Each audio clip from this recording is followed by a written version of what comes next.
11 en punto de la mañana, bienvenidos al aire de Argentina 12, bienvenidos a La Letra Chica. ¿De qué vamos a hablar hoy? En primer lugar, de una persona que fue detenida de manera ilegal. Imagínense esta situación, están manejando por la ciudad, los para un control policial, ¿sí? Ustedes exhiben sus documentos, exhiben su licencia, le dicen, señor, esta licencia es apócrifa, esta licencia es trucha, ¿sí? Y dice, pero si yo la renové en tal lugar, que yo... No, su licencia es trucha, quedó detenido, ¿sí? Obviamente, injustamente. ¿Por qué? Porque no había impactado en el sistema la renovación que había hecho de manera correcta, como cualquier ciudadano de bien. ¿Qué es lo que terminó diciendo la justicia? Bueno, que había que indemnizar a este buen hombre por haberlo detenido de manera ilegítima. Y presten atención, Mario nos lo va a explicar en un ratito. La justicia alegó la falta de servicio. Vamos a estar hablando vamos a estar explicando qué es la falta de servicio, y el interrogante que les dejo es, ¿saben qué es lo que tienen que hacer frente a un abuso por parte del Estado si son justamente detenidos en una situación similar? Un error puede tenerlo cualquiera, el problema es cuando producto de ese error terminamos presos, ¿no? Bien, los jubilados aumentaron los medicamentos y están ante una disyuntiva que es imposible, que es elegir entre la salud y la comida, ¿sí? Está claro que el aumento de medicamentos viene superando ampliamente la inflación y muchísimo más la actualización de haberes que están teniendo los jubilados, y se encuentran ante este tipo de problemas. Tienen que elegir entre su salud, comprar la medicación o satisfacer necesidades básicas como pagar los servicios que están cada vez más caros o comprar alimentos. Y hay un momento donde ya, si no alcanza ni para el arroz, la única elección es no comer. Está muy complicada la cosa. Tercer tema, baja de la edad de imputabilidad. Después de tanto hablar y anunciar, finalmente hay un proyecto para bajar la edad de imputabilidad. ¿Qué es lo que se busca? Bueno, que los menores, ¿sí?, dejen de ser la herramienta para el delito de las bandas, aprovechándose de la puerta giratoria que ellos sí tienen, justamente porque entran y salen. Vamos a analizar el proyecto y además también vamos a analizar si tiene nuestro sistema la posibilidad de tenerlos detenidos, apartados y seguros en la misma institución donde están los adultos, porque está claro que las instituciones para menores hoy no tienen la capacidad para que estén detenidos, ¿sí? Y por último, las familias con los números en rojo. Esto es muy preocupante, crece el número de familias que están endeudadas con los bancos, con las tarjetas, con las billeteras virtuales. La plata no alcanza, la gente empieza a pedalear y hay un momento que esa bicicleta financiera se acaba y bueno, y empiezan a no poder pagar. Las estadísticas del Banco Central empiezan a mostrar números que son similares a los previos o a los que había en el 2001. Es un fenómeno preocupante y lo vamos a estar analizando ahora en un ratito. Bienvenidos a La Letra Chica, un programa para conocer tus derechos y saber cómo ejercerlos.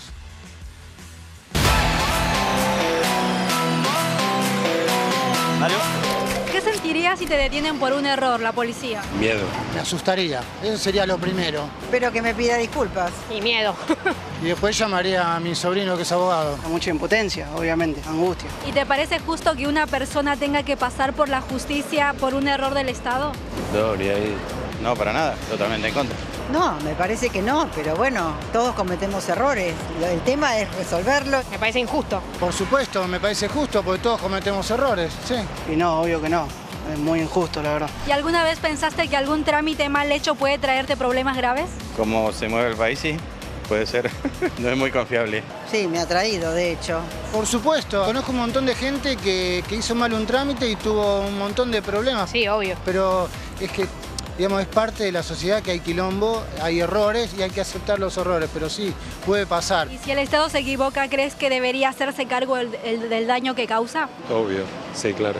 Pero por supuesto, el Estado o una empresa privada o quien sea. Debería hacerse cargo como cualquiera, como cualquier privado también. Muy difícil ganarle juicio al Estado. Y sí, obviamente, sí. Y sí, pero lo dudo que eso pase.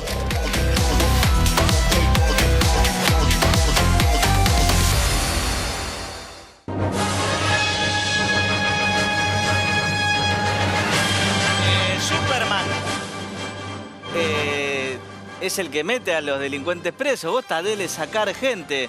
En solidaridad con este buen hombre detenido injustamente, Mario se hizo corte de presidiario. Ah, bueno. Bueno, le contamos a la gente que... Escuchame, ¿cómo se te terminó en Naca y era un... porque no le impactó la licencia, la renovación de la licencia? Así es.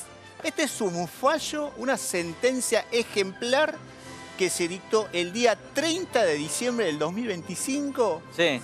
Acá en la ciudad de Buenos Aires. 30 de diciembre, fresquita, no Acá terminó nomás, la feria todavía. Es el caso de don Alfredo, un señor, un ciudadano normal que tranquilamente un día agarró el auto, salió por la ciudad de Buenos Aires y lo agarró un control rutinario, eso que habitualmente pasan, y la verdad que Sí. lo que ¿Estaba solo con la habitualmente- familia? Estaba solo. Estaba solo. Bueno, por lo menos no le pasó. Dijo, chicos, ¿dónde vamos a pasear? ¿A dónde vamos, papi? A la cárcel. Me comí un Bueno, payaso, a ver, dale. ¿qué pasó? ¿Cuáles son los hechos en concreto? Este señor atravesó un control vehicular, es decir, es demorado, detenido. La policía le solicitó la documentación del vehículo y Sí. cuando exhibió la documentación vinculada con la licencia de conducir, dijeron, bueno, esta licencia no es legal, es trucha, es un instrumento que usted lo falsificó automáticamente, es Claro, demorado. es un delito grave. La detenido. falsificación de documentos públicos es grave y le cabe la misma pena al falsificador que a la persona que lo utiliza. Así es. Bueno, este señor explicó que evidentemente hubo un error ahí por parte de los funcionarios porque debieron controlar de manera jerárquica a otras personas como para poder resolver la situación Claro. en el momento. Esto es lo que va a marcar la justicia al final. Bien, ¿cuáles son los derechos que estaban, digamos, vulnerados de este ciudadano y que pueden ser también los tuyos, vos que nos estás mirando, si el día de mañana estás transitando por la ciudad de Buenos Aires y le pasa esto que le pasó al señor Alfredo? Mira, la privación de la libertad, el daño a la libertad, el daño a la dignidad y la información estatal errónea. Errónea, digo, porque no estaba a cargo del ciudadano mantener la actualización. El ciudadano, y vos que nos estás mirando, cuando haces los trámites, listo, tu función terminó ahí como ciudadano, cumplís con la ley y es el Estado el que tiene que hacerse cargo con que esa información Claro, salga de si no, manera si no prolija y tenemos que estar clara. todos saltando del otro lado del mostrador así, diciéndole, a ver, ¿impactó en el sistema? ¿Se registró bien? Porque no quiero que me detengan después, ¿eh? Claro, bueno, imagínate, ¿no? La situación incómoda de esta persona que fue 7 horas detenido en una comisaría, esposado, obviamente, porque justamente el delito era grave, un delito contra delito de acción pública, que es la falsificación de instrumento público, ¿no? Bueno, a ver, ¿qué pasó? ¿Qué es lo que alegó acá el abogado del Estado del Gobierno de la Ciudad de Buenos Aires? Mirá la defensa que interpuso el abogado. Esto es una defensa técnica. Culpó directamente a la Fiscalía Penal. Ellos directamente dijeron, no, mira, nosotros no vamos a responder esta demanda por daño porque esto es una culpa de la Fiscalía que ordenó la detención de este ciudadano, el ciudadano señor Alfredo. Obviamente, el juez, entre nosotros, y le decimos a la ciudadanía, estas cosas son defensa meramente técnica, uno se ríe por dentro porque, bueno, Sí, claro. de todas formas, sea la Fiscalía, sea el CGP, sea, no sé, el Ministerio de Educación o algún otro organismo, siempre la obligación de responder es del Estado, en este caso de la Ciudad de Buenos Aires, ¿sí? Bien. ¿Qué pasó también? Dijo que cumplió con el protocolo y acá le doy la derecha, ¿no? A los funcionarios, a los agentes, porque A los agentes policiales, claro. Ellos, ¿qué hicieron? Llovieron en el sistema que, bueno, que esta licencia no estaba cargada, no existía y procedieron a hacer lo que tenían Igual, que hacer. yo me imagino el momento que habrá pasado este buen hombre Alfredo diciéndole, pero mire, acá tengo en el celular, tengo acá cuando me dieron el turno para ir al CGP tanto, hacer la renovación. Fíjese, esto sale del correo oficial de la ciudad. Muchachos, yo esto de todo corazón, a veces a los policías que están cumpliendo funciones. Entiendo los protocolos. Ahora, razonar un poco no está prohibido. ¿Sí? Si ustedes ven que el hombre tiene un montón de cosas que convalidan que su registro es legítimo, traten de averiguar un poquito más antes de meterle los ganchos y guardarlo con cualquier delincuente, ¿sí? Porque si no, las consecuencias son graves como las que estamos analizando acá. De todas formas, bueno, la causa avanzó, también se negó la falla del sistema. Bueno, como decíamos, esto es una defensa, digamos, de los abogados del gobierno con respecto a este ciudadano particular. Imagínate la maquinaria estatal respondiendo estas cosas al pobre Alfredo, que, bueno, tuvo que ir a la justicia, donde las cosas son ya en igualdad de parte ahí. Bueno, a ver, ¿qué resolvió la justicia? Mirá, veamos la siguiente placa para ver qué es lo que dijo la justicia, tanto de primera instancia como la Sala 2 de la Cámara de Apelación en lo contencioso administrativo de la Ciudad Autónoma de Buenos Aires, el día, repito, 30 de diciembre del 2025, es decir, hace nada. Bien, la responsabilidad del Estado claramente es objetiva, le dijo, digamos, en la sentencia de la Cámara. ¿Qué significa esto? Que el ciudadano no tiene que acreditar la culpa, la negligencia o la imprudencia. Sí, además no tiene que determinar el ciudadano quién fue, porque todos dicen yo señor, no señor, y al final fue el gran bonete. Claro, totalmente. Esto es lo importante, ¿viste?, de asesorarse bien cuando sos un ciudadano y te pasa este tipo de atropello o de injusticia, donde la ley y la justicia básicamente van a resolverlo de acuerdo a lo que marca la ley, es decir, responsabilidad objetiva del Estado, ¿bien? Sí. La falta de servicio estaba comprobada. ¿Con qué? Con el solo hecho de no haber actualizado, ¿quién? ¿Quién tenía la obligación de actualizar eso? Y obviamente el Estado, en este caso de la Ciudad de Buenos Aires, a través de sus funcionarios, y no el ciudadano. Esto es una cosa que la sentencia marca claramente, que la falta de servicio se comprobó de manera objetiva, sin ningún otro tipo de análisis y de ningún tipo de otra investigación. Obviamente el registro estaba desactualizado, se comprobó, y ordenó, esto lo más importante de la sentencia también, ordenó pagar e indemnizar a este ciudadano porque la verdad la pasó muy mal, estando 7 horas demorado injustificadamente y tratado como si fuese un delincuente. Daño moral, gasto e inclusive por la privación del vehículo porque el vehículo estuvo secuestrado un buen tiempo, pues ya sabemos que ese también lleva un gasto que el ciudadano tuvo que recurrir de su propio bolsillo. Sí, claro, porque cuando vos te privan de tu vehículo, si vos para todos los lugares que tenés que movilizarte, tenés que gastar, no sé, en un remis, en un coche de aplicación, lo que sea. Totalmente, claro, ahí está. Lo relevante de esto, digamos, es que la sentencia marca y manda como mensaje a la ciudadanía y a los funcionarios que están mirando seguramente que, repetimos, el ciudadano no tiene por qué cargar con la negligencia, la imprudencia de lo que pase detrás del mostrador, ¿no? Es decir, tienen que verificar, e inclusive la justicia en un párrafo por ahí marca y manda un mensaje diciéndole, bueno, hubiesen consultado a un superior jerárquico, como decía vos, para ver qué posibilidades hay de que evitemos la detención por simplemente de que posiblemente ante la presentación de una, en este caso, credencial de conducir que casi imposible de falsificar porque es única, nacional, bueno, ameritaba que se repreguntase de las constancias de pago quizá electrónica, de los turnos de electrónico. Claro, pensemos que hoy en día que todo queda en el celular, el hombre seguramente tenía en el mail el turno, ¿sí?, para hacer la renovación, el pago, ¿sí?, de la renovación. Bueno, muchachos, si tiene todos esos elementos, tienen que pensar... Sí, Jorge, dale. De acuerdo con el fallo, por supuesto. Pero, ¿qué tiene que ver la policía? Mirá que en el celular con la inteligencia artificial pones de todo. La policía obró bien, hay que aplaudirla. Bueno, hizo lo que tenía que hacer. Acá es un problema de el que entregó el carnet, que lo entregó sin estar en condiciones, y el del fiscal que lo detuvo, que tendría que haber analizado con todos esos antecedentes que vos decís, Juan Pablo. Bueno, no, libérenlo, después vemos qué hacemos. Pero la policía obró bien. Jorge, pero la policía le puede brindar al fiscal y decirle, mire, el señor presenta también el comprobante de pago, presenta que tiene el turno, porque el gobierno de la ciudad, cuando vos tenés un turno para hacer una renovación o lo mismo cuando haces la BTV, te manda mails con recordatorios, o sea, primero la confirmación del turno, después los recordatorios. Tenés un montón de elementos. Vos si lo puedes falsificar, sí, es difícil que un ciudadano común tenga tantas cosas. Para Entonces, eso está el fiscal, Juanpi, vos lo conocés muy bien, ustedes dos abogados perfecto. de primera saben muy bien. Pero, el fiscal tendría que haber evaluado. pero si los policías le brindan todo eso al fiscal, yo estoy casi seguro que les dicen en el momento, suéltenlo. Y bueno, hay que ver si no se lo presentaron. Pero por No se otras cosas presentó, mayores decía no te que detienen. la responsabilidad fue atribuida de manera objetiva. Esto es importante que vos marcás porque, repito, para la sociedad no se analiza la culpa del obrar de la gente, en este caso del policía. Al ser objetivo directamente el ciudadano acredita el daño, en este caso la privación de la libertad, y obviamente la investigación llevó a cabo respecto de la licitud de esa licencia.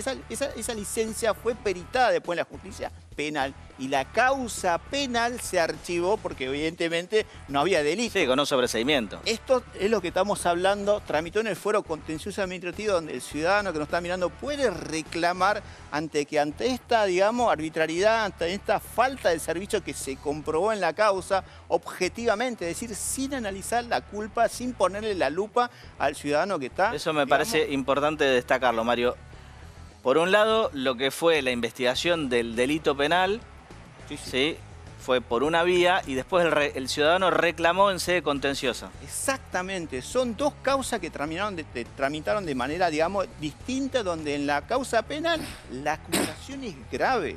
Sí, claro. Falsificación de instrumento público. Sí, es un delito grave. Eso está muy claro. grave, ¿entendés? Entonces eso se terminó archivando, imagínate que se la venían venir esto, lo de la justicia penal, y van a tener que responder ante el fuero contencioso administrativo donde ahí el ciudadano, el administrado, que lo está mirando, puede reclamar y pedir que en igualdad de partes se resarza este tipo de daño que padeció, esta humillación que padeció el ciudadano, y cualquiera que nos esté mirando y pase por una situación similar, lo puede hacer tranquilamente. Muy bien, Mario, muchísimas gracias. Ahora vamos a hablar un poquito de los jubilados que ya vienen castigados porque sus ingresos se vieron bastante perjudicados en los últimos 2 años. A eso hay que sumarles todo lo que el PAMI les fue sacando durante estos 2 años y ya están justamente ante esta, digamos, duda imposible de resolver, que es ¿compro medicación o cómo? En cualquiera de las dos situaciones son elecciones que van en deterioro de su salud y ya lo vengo diciendo, esto es prácticamente un plan genocida por parte del gobierno. No se puede hacer esto con los jubilados. Vean el informe.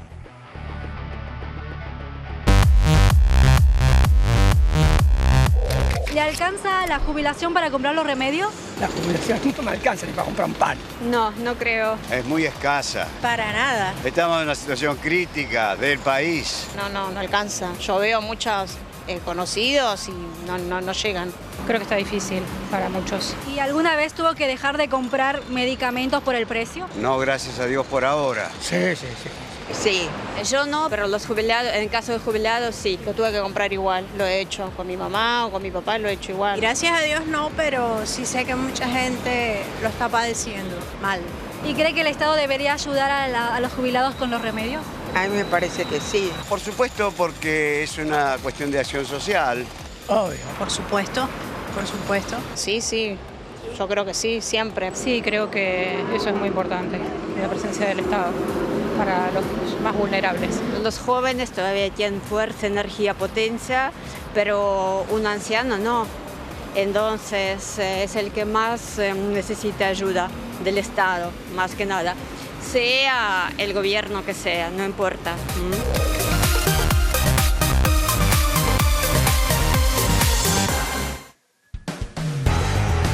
Estamos ahora con Martín Bibilián, abogado previsionalista. Martín, decime una cosa, ¿estos aumentos ya de los medicamentos con las jubilaciones planchadas están afectando seriamente el derecho a la salud de parte de nuestros adultos mayores? Así es, Juan Pablo. O sea, esto es un rotundo no que está impactando vamos a analizarlo sobre la canasta básica.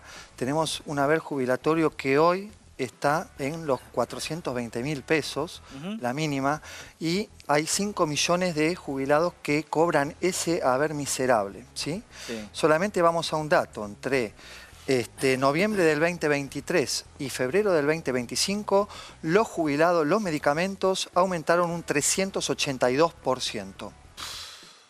En el mismo periodo, en el mismo lapso, las jubilaciones aumentaron un 176%. Eso como para que tengamos... Menos de la mitad de lo que aumentaron los medicamentos. Y a eso hay que sumarle que PAMI les sacó la cobertura de un montón de cosas. Exactamente. Tenemos un ajuste, de hecho, sobre los más vulnerables. Cuando se dice que los jubilados hay que defenderlos, la verdad, la realidad es que vos trajiste una palabra genocida, yo traigo otra palabra, gerontocida. Creo que tenemos una cultura gerontocida desde todos los actores políticos, incluso de la sociedad. Muchas veces tenemos que sacarnos el cassette y poner la mirada en lo que realmente significa la defensa de los derechos y lo que hay que hacer. Basta de zarlanga y tratar de hacer lo que hay que hacer. Todos los decisores políticos tienen que trabajar junto con la sociedad y tomar las decisiones correctas para una mejora en los saberes jubilatorios y en el poder adquisitivo de los jubilados. Sí. Ahora, normalmente el Estado garantiza, por lo menos la determinada medicación que es la de uso más frecuente de los jubilados. ¿Pueden hacer algo los jubilados para decir que me lo sigan garantizando? Igual pueden plantear un amparo de salud. Sí, ¿Tienen alguna herramienta? Sí, por supuesto. A ver, tengamos en cuenta que hubo un montón de recortes a partir de este gobierno. En el 2024, PAMI modificó el vademecum de sus medicamentos de PAMI y sacó un montón de medicamentos de la cobertura del 100%. Incluso medicamentos que tenían un 70% bajaron un 40% y directamente los que tenían un 100% directamente se tuvieron que pagar con un 40%, o sea, lo que significó un impacto directo en el bolsillo de los jubilados. Sí. Había unos requisitos para cumplimentar administrativos que de hecho los jubilados no lo podían hacer, o sea, meterle más presión y la carga de la vulnerabilidad para poder tener medicamentos gratis sobre los jubilados, sobre lo que más necesitan, es invertir la carga y las responsabilidades. Sí, aparte porque muchas veces esto lo tienen que hacer, digamos, a través de sistemas informáticos, lo cual es una barrera para la gran mayoría de ellos. Yo lo pienso en mi madre que tiene 85 años, que apenas maneja el celular para llamar y responder algún mensaje y listo, eso es todo lo que puede hacer. Con el argumento típico que escuchamos es, bueno, que le pidan al nieto que le ayude. Primero, no todos los jubilados tienen nieto. Segundo, no todos tienen alguno que las ayude. Y el sistema no puede estar pensado en función de que, bueno, que alguien te ayude, así entras en el sistema. No, el sistema tiene que incluirte y sobre todo para aquellas personas para las cuales todo lo que tiene que ver con la tecnología es una barrera, deberían permitirle que hagan los trámites a la vieja usanza. Es así, bueno, todo eso da mucha tela para cortar, todo lo que es la informática sobre los jubilados y los bancos que te exigen los home banking, y los jubilados tienen dificultades para poder acceder a la tecnología, pero volviendo al tema, en estos 20 segundos, quisiera decirles que la canasta básica, o sea, el poder adquisitivo viene siendo vulnerado desde el 2013, el detrimento. Sí. Solamente, vamos a un dato, en el 2023 los aumentos de los jubilados fueron del 140%. Sí. Y la inflación fue del 211%. Esto impacta de lleno. Entonces, cuando queremos evaluar el tema de los medicamentos es de uso esencial para los jubilados y son... Es un lujo para los jubilados. O sea, los jubilados hoy lo que tienen que elegir es entre tomar los medicamentos o comer. Sí, me acuerdo una de las primeras cosas que se había hecho era sacar del vademecum medicamentos como por ejemplo los protectores gástricos. Exacto. ¿Sí? Que en principio, claro, no es un medicamento ni para el corazón, ni para la presión, ni para un montón de cosas, pero cuando los jubilados o cuando una persona tiene que tomar varios medicamentos de manera, digamos, permanente, suele tener que recurrir a un protector gástrico porque, bueno, si no es insostenible. Bien. O sea, lo primero que también hay que decir es que una de las cosas, vos bien traes el tema del omeprazol, o sea, lo primero que hace el jubilado, le pasaron el omeprazol a venta libre, claro. Al salir del vademecum, los tienen que comprar. Y lo primero que hicieron, cancelar el omeprazol. Y hablando con una clienta, me comentaba que justamente vivía con dolores de estómago, no quería salir por el tema de que le dolía el estómago y por cancelar medicaciones. La calidad de vida se deteriora muchísimo. Se deteriora muchísimo. Y esto no es solamente disminuir la calidad de vida de los jubilados, es recortar vidas. ¿Sí? Te escuchaba Martín y... Bueno, qué bueno lo que decís, doña Rosa. Juan Carlos, escúchelo, porque él dijo, es un problema bueno, pero también de la sociedad. Abandonamos a los abuelos, los abandonamos. Fíjese la masacre, porque cobran 430.000, 460.000 pesos, la masacre que están haciendo con los abuelos. ¿Quiere que le diga algo? Ayer nombraron a Manuel Adorni, director de YPF categoría A. ¿Sabe cuántos dólares debe cobrar, aparte de lo que cobra como jefe de gabinete? ¿Se acuerda cuando nos decían lo de los cargos? ¿Por qué ese dinero no se lo trasladan a los abuelos? Ellos hacen caja, caja, caja, piripipí, mientras los abuelos son masacrados. Muy bien, Martín. La sociedad también es responsable. Los nietos, los tíos, todos son responsables. Todos son responsables de que los abuelos sean masacrados. Sí, y realmente yo creo que tenemos que cambiar como sociedad, no mirar para el costado. A ver, teníamos en agenda el tema de la reforma previsional. Sí. La reforma previsional fue una cortina de humo, porque en definitiva la reforma previsional es para los jubilables, no para los jubilados. Hoy no tenemos un plan de salvataje como para recomponer los saberes jubilatorios ahora. ¿Y cuándo van a tomar la medicación? ¿Cuándo van a pagar la luz? ¿Cuándo van a poder utilizar? Claro, si no podés vivir, entonces, cualquier reparación posterior llega tarde. No poder comprar los medicamentos cuesta vidas, y esto hay que entenderlo. Desde todos los decisores políticos se debe concientizar y reflexionar que hay que hacer algo de manera urgente, como bien dijo Jorge. Bien, está claro que esta situación viene de mal en peor. Digo, no hace falta preguntártelo, no va a mejorar, ¿sí? Entonces, para aportar nuestro granito de arena desde donde estamos y desde lo que hay hoy, ¿qué pueden hacer? ¿Cómo pueden reclamar para mejorar sus ingresos, que le den la medicación de manera gratuita? ¿Qué es lo que pueden hacer?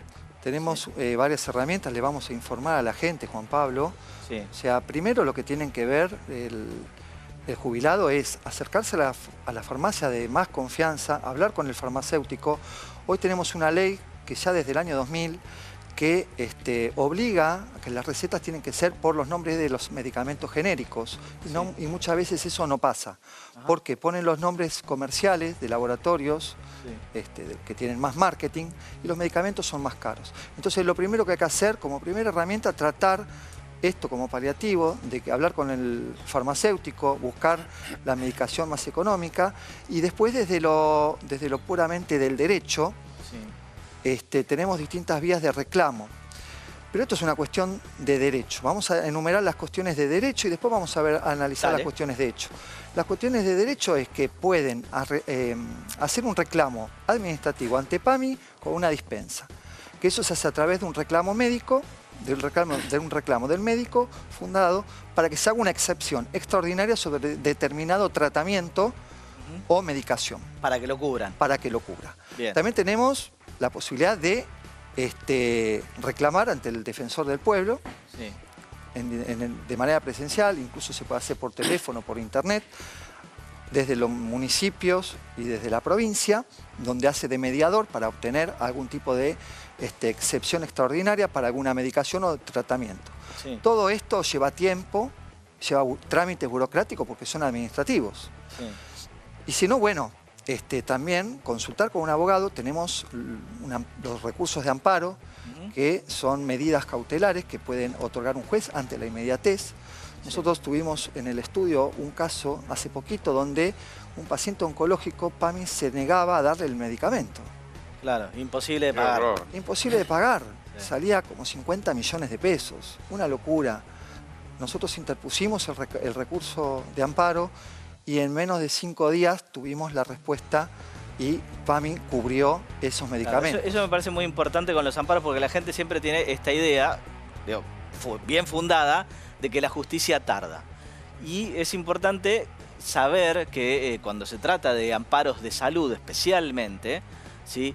Primero hay una respuesta rápida con una medida cautelar donde van a analizar, digo, como todo, no es ir y decirle a un juez, señor, necesito la medicación. No, hay que explicar un poquito, fundar un poquito, para eso están los abogados, ¿no? Para reunir las pruebas necesarias para que salga rápidamente una medida cautelar y después sí se analiza y se discute todo el fondo de la cuestión, pero con el tratamiento médico ya o restablecido u otorgado según el caso, ¿no? Exacto, con la carta documento intimando y la denegatoria, el rechazo, se inicia el amparo de manera urgente.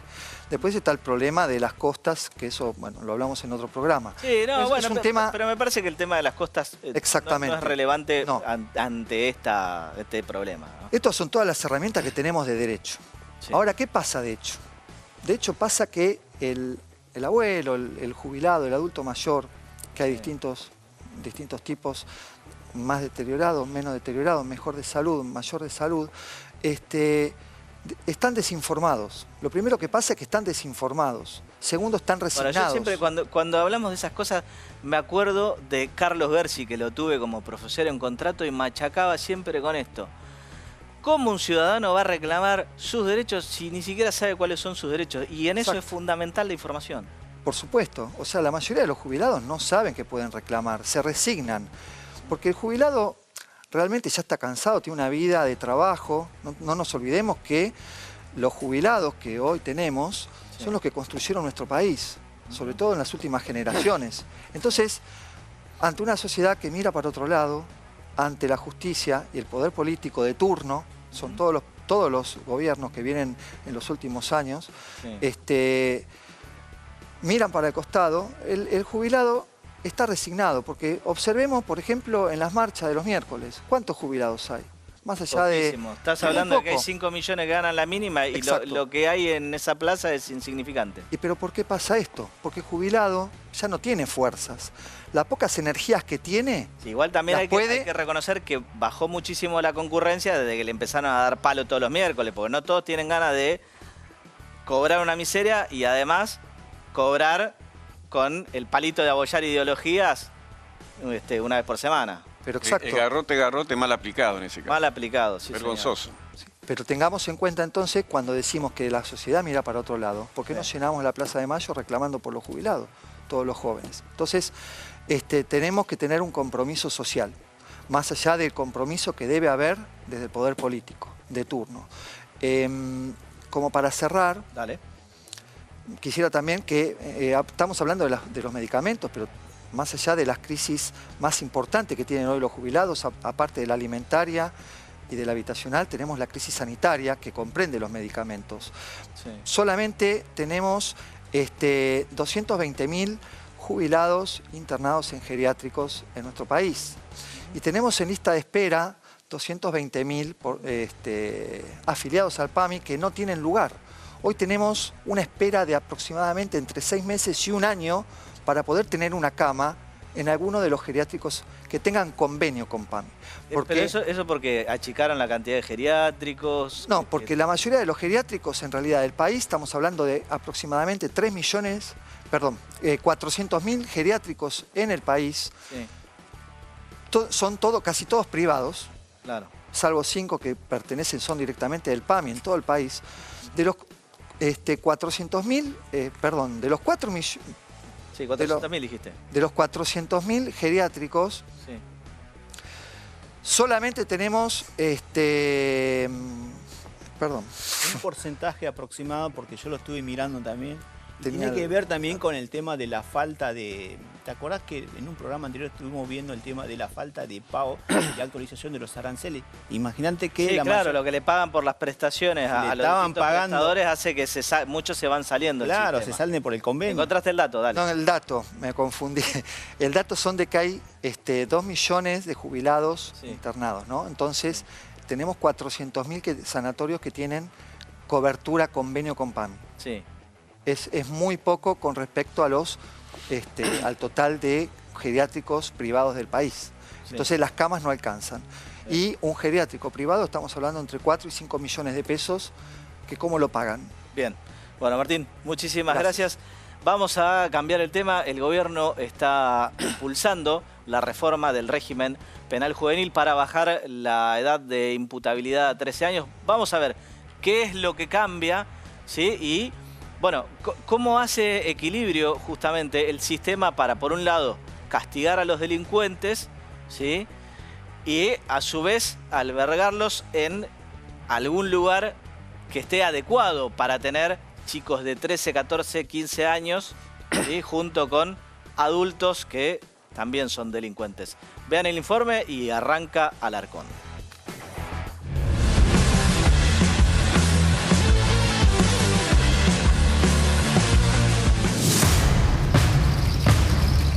Para estas sesiones extraordinarias estamos mandando la baja de imputabilidad para los menores que delinquen.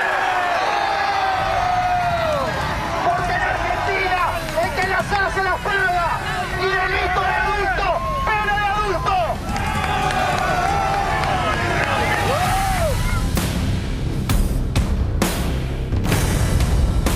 No es posible y no es real que hoy digamos que una persona de 14 años, como el caso de Jeremías Monzón, no tenía la completa comprensión de sus hechos y de sus actos mientras llevaba adelante este acto homicida.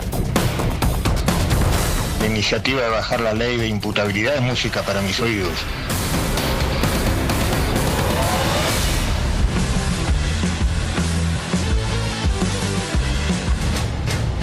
Bueno, me engancharon tomando agua. Alarcón, explícame un poco. Déjame. Sí, dale.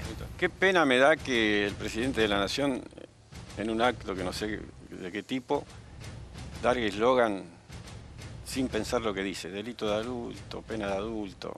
El que las hace las paga.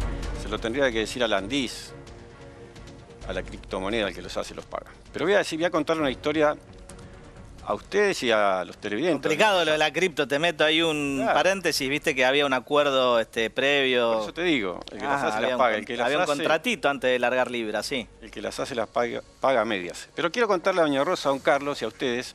En la Argentina hace 30 años, más o menos, una nube blanca invadió el país.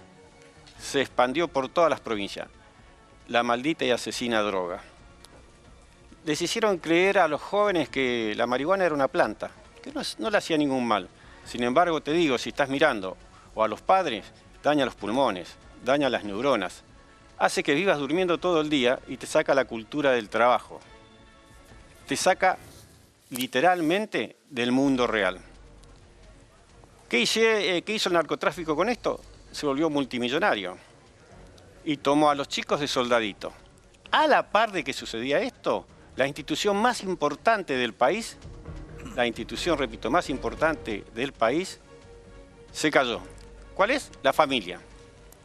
Los padres nos hicimos amigos de los hijos y los dejamos huérfanos. ¿Van al boliche a tomar, van a la previa a tomar chocolatada? No, alcohol. Es más, los padres a veces le compramos el alcohol. Van al boliche y con alcohol y droga. Y cuando a la salida se matan. Alcohol y droga. ¿Qué hicimos los padres? Miramos para otro lado. Ya le nombré dos cosas, ¿eh? El narcotráfico, que se volvió millonario, y la familia, a la par. ¿Y sabe qué sucedió durante ese tiempo? ¿El Estado no se dio cuenta? ¿Miró inerte? ¿Los gobiernos, los distintos gobiernos no lo vieron? No, doña Rosa, no, don Carlos. Sí lo vieron. Pero ¿sabe qué dijeron? Uy, no van a financiar las campañas los narcotraficantes. Y empezaron a financiar las campañas. Uy, me van a financiar mi carrera política. Y financiaron muchas carreras políticas. Hoy recordemos el escándalo de Spert, ¿no? Claro, y hoy hay muchos diputados y senadores que tienen que ver inclusive con problemas en Estados Unidos con la droga. Esta es la realidad. En eso dicen, bueno, vamos a mandar el proyecto de ley de la baja de imputabilidad. Y un presidente que sale a decir el que las hace las paga, el delito de adulto, pena de adulto. No va a alcanzar si no solucionamos este vértice que acabo de comentar. Si el Estado, en lugar de ayudar a los que consumen droga, desfinancia el Hospital Bonaparte. Si el Estado, en lugar de atacar el narcotráfico, al contrario, utiliza narcotráfico para las campañas. Entonces, ¿eso qué hizo? Cayó la droga en la familia, cayó la droga en los jóvenes. Y cada vez más chicos, y cada vez más chicos. Entonces, si vos a un chico de hoy, como Chispita, como el caso Monzón, si vos a los jóvenes no le sacás la droga, no le volvés a la cultura del trabajo, fíjese lo que hicieron los políticos, me dicen facho cuando digo esto. Le sacaron el servicio militar a los jóvenes. ¿Sabe lo importante que era para la provincia? Sí, señor, le sacaron el servicio militar a los jóvenes. ¿Sabe lo importante que era para la provincia? Entonces salían plomeros, salían plomeros, albañiles, pintores. Vos llamás a un plomero hoy, te cobra 10 veces más que un abogado y tenés que esperar turno para que te dé. ¿Por qué? Entonces vos coincidís con que la baja de la edad de imputabilidad no sería un resultado inmediato, por lo menos, porque lo que estarían apuntando desde el punto de vista jurídico en el proyecto es que con la baja de la edad, con eso se solucionaría todo el problema de la delincuencia. El fin de la inseguridad. Exacto. Entonces coincidí que con esa baja, no soluciona el problema de fondo, claro, que es un problema socioeconómico más que nada. Lo que dice, lo vivo diciendo hace años, no es que lo digo de hoy. Sí. Mire el promedio de edad en todos los países. Inglaterra, por un caso emblemático, 10 años, 12, 13. El promedio de 10, 11, 12 años. En esos países, ¿las cárceles están llenas de chicos? No, el Estado se hace cargo antes. El Estado se hace cargo. Los saca de la familia si la familia es la responsable. Los trata de educar, los trata de reinsertar. ¿Acá qué te van a reinsertar? Si la ministra, cuando era ministra, Patricia Bullrich sacó las bibliotecas y la posibilidad de que los que están detenidos estudien. ¿De qué me están diciendo si se vende más droga que el pan en la cárcel y en la Argentina? De una vez por todas, la ley de baja imputabilidad tiene que ir con un proyecto general que proteja los derechos del niño, vulnerados en la Argentina. Exacto, masacrados en la Argentina. Y digo algo más. Si los distintos gobiernos, incluyo a cubre el narcotráfico, cubre la venta de droga, esto no se va a terminar. Fíjese en el caso Chispita, le voy a decir algo. Hay un amigo de él, bastante mayor. ¿Sabes qué dijo en las redes? Me gustaría que lo miren. Dijo, él no robaba por malo, robaba por vicioso. Así estamos. Esta es claro, bueno, pero a ver, ahí justamente me parece que hay varias cuestiones para pensar y analizar, ¿no? Por un lado, es cierto que si el sistema está implementado de esta manera y los menores, pueden ser utilizados justamente porque entran y salen, hay que bajar la edad de imputabilidad para que dejen de usarlos, ¿sí? Exactamente. Yo creo que un poco el análisis que vos haces es, si se baja la edad de imputabilidad, van a dejar de utilizarlos para delinquir. No, ¿sí? porque van a usar a los de 10. Claro. Van a usar a los de 11. No, eso no es así. Te voy a explicar por qué, Rosario, no es así. A ver. Pero aparte se olvidan del fallo de la Corte Interamericana en el caso Mendoza, donde directamente este tipo de punitibilidad, de aumento de la pena, no soluciona nada. La Argentina ya fue condenada internacionalmente, repito, en el fallo Mendoza. Donde sí, está bien. Mario, pero espera, no hagamos una discusión técnica jurídica, claro, porque me parece que hay cosas en las que desde lo jurídico podemos discutir todo lo que quieras. Ahora, la gente que está del otro lado, lo que quiere es que de alguna manera le solucionen el problema de la inseguridad. Entonces, se le pasó, te lo menciono muy fuerte, se le pasó a los muchachos, con todo respeto, los que hicieron el proyecto, lo mencionan al caso del fallo Mendoza en los fundamentos del proyecto. Pero lo que dice Mario, es algo contradictorio. Piden la baja y lo mencionan. Mario, me estoy cansado de ir a los medios y escuchar panelistas como vos que hablan de la ley, Acá vos tenés que aceptar que a la víctima no la tienen en cuenta. Entonces yo entiendo a Ana Rosa Carlos que quiere que vayan presos estos chicos. Y lo que dijo Rosario, no es lo mismo un chico de 12, 10, porque al de 10 no le podés mandar a vender drogas. Como dijo Rosario, después van a ir por lo de 10 años, 9 años. Encima. No podés llevar a un chico de 10 años a que venda porque no tiene idea. Acá lo que se está discutiendo, Rosario, es que un chico de 10 años está consumiendo la droga que le vende el hermano, que le vende el narcotráfico. Porque antes les pagaba, ¿para qué? Les pagaba para que puedan comer. Pero el chico hoy no necesita, no vende droga para comer, vende droga para comprar más y más droga. Entonces la familia que está contaminada con la maldita asesina droga, que todos sabemos, el policía, el vecino, todos saben dónde vende la droga, ¿qué hace el político? Mira para otro lado, porque el sobre que se lleva la policía, parte va a la política. La política corrupta, ¿qué hizo en este tiempo contra la droga? No hizo absolutamente nada. Entonces, para bajar la imputabilidad, primero le tenés que sacar la droga a los chicos. La maldita marihuana, que te repito, les enferma, jode la salud de los chicos. Abre las puertas a otras sustancias. Claro, abre las puertas. Es la realidad. Hay drogas mucho peores. No, pero la marihuana, ¿sabés qué pasa? Es de fácil acceso. Vos te vas a una plaza y sentís el aroma de las plantas. Sí, se siente Ahora, la lo que yo porro. digo, hablamos de la baja imputabilidad y todo. Sí. Ahora, alguien que sale a las 6 de la mañana al trabajo, que es emboscado por menores, o tenemos 1 millón de casos, Kim, Joaquín, Jeremías, todo, ¿qué respuesta le das a esos padres? Bueno, ahí justamente lo que... ¿Entendés? Para mí está pena, delito de adulto, pena de adulto. Ahí está, porque está muy de moda esta frase. Sí. Delito de adulto, pena de adulto. Qué lástima, ¿entendés? Qué lástima que una chica tan joven diga eso. No, ¿sabes por qué? Porque me pongo en el lugar del laburante que sale a las 6, 7 de la mañana, que vuelve a las 8 de la noche, que es emboscado, que es asesinado, sin piedad. Esto que le pasó a Jeremías, chicos, 16 años tiene Morena, 14 años tenían los otros 2 chicos que asesinaron brutalmente a Jeremías, lo grabaron, lo filmaron. Entonces digo, ¿qué vamos a esperar? ¿Me entendés? ¿Que nos matamos entre todos? ¿Que sobrevivimos? Está perfecto. El que las hace y las paga, yo no lo veo mal. Después podemos debatir cómo un presidente puede y se maneja, ¿no? El discurso que da. Sí. Pero la gente está cansada. ¿Y sabes qué gente está cansada? Los laburantes. Porque ya, ¿sabes qué? Las cárceles entran por una puerta, sale por otra. Yo que soy de La Plata, estoy cansada de hablar con los de la policía, que de vez en cuando nos mandamos mensajes. Y me cerró. Entran de 15 años, 14 años, entran por una puerta, salen por otra porque no podemos hacer nada. ¿Y sabes qué hacen? No les importa, porque primero roban una moto, después la bicicleta, claro, cuando se aburren de robar, salen a matar. El delito siempre va... Espera, déjenme ordenar. Me parece que estamos todos de acuerdo con respecto a algo. La necesidad de la baja... Ya sé, Juan. Es necesaria. Es necesaria. Mientras tanto, ¿qué? Y mientras tanto, ¿qué? No grites, Rosario, que estoy al lado tuyo. Tiene razón, Rosario. Y es justamente lo que decimos todos los argentinos. ¿Quién me va a decir a mí que defender a la gente humilde que le viven robando? Ahora, cuando vos tenés un cáncer, no te dan una aspirina para solucionarlo, te tienen que dar lo que soluciona el cáncer. El problema es que la baja imputabilidad por sí sola no va a solucionar. Van a meter preso a los chicos que van a estar 4, 5, 10 años presos, van a salir más violentos todavía, porque en algún momento van a quedar libres, y van a seguir matando y robando. Acá hay que agarrar el toro por las astas. Nosotros tenemos un gran problema. Es el tema de la droga. Entonces no podemos salir livianamente de decir a un chico de 12 años, pena de adulto.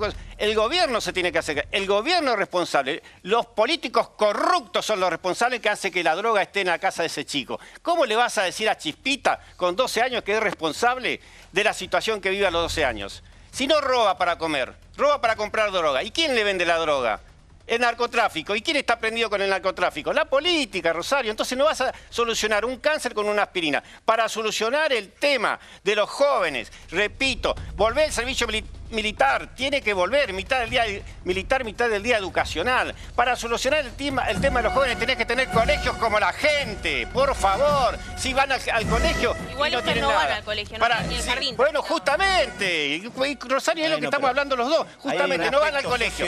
Pero quiero decir lo último esto.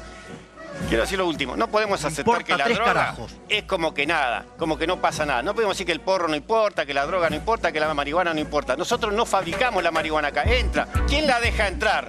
¿Quién la deja entrar, Rosario? Te repito, la baja imputabilidad sin estas medidas es una aspirina para un cáncer. Nosotros tenemos que combatir el narcotráfico. ¿Y sabe cómo? Con el micro de la felicidad, lleno de gendarme, lleno de garrote. Ir a las cuevas de estos señores y garrote al narcotráfico.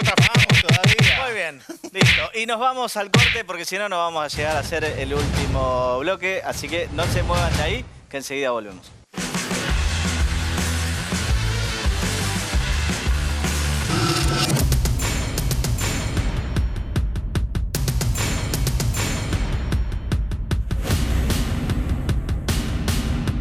Las familias se endeudan porque tienen que saciar necesidades básicas, utilizan la tarjeta para comprar alimento, para pagar los impuestos, para pagar lo básico, o tarjetean para darse gusto.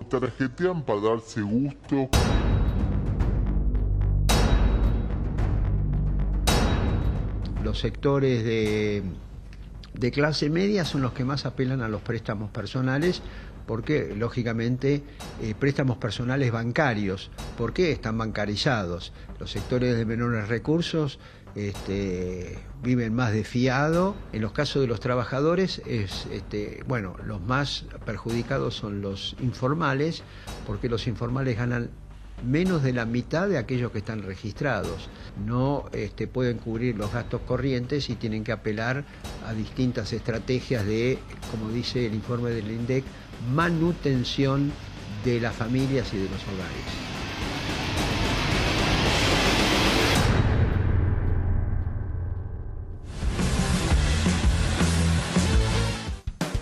Y ahora sí le toca el turno a Rosario Ledesma, periodista. Rosario, ¿por qué está creciendo de esta manera la morosidad? Y bueno, principalmente porque hoy en día sabemos que estamos en crisis y la gente opta por recurrir a los préstamos bancarios y a utilizar las tarjetas de crédito en cosas que antes por ahí no las hacía, ¿no?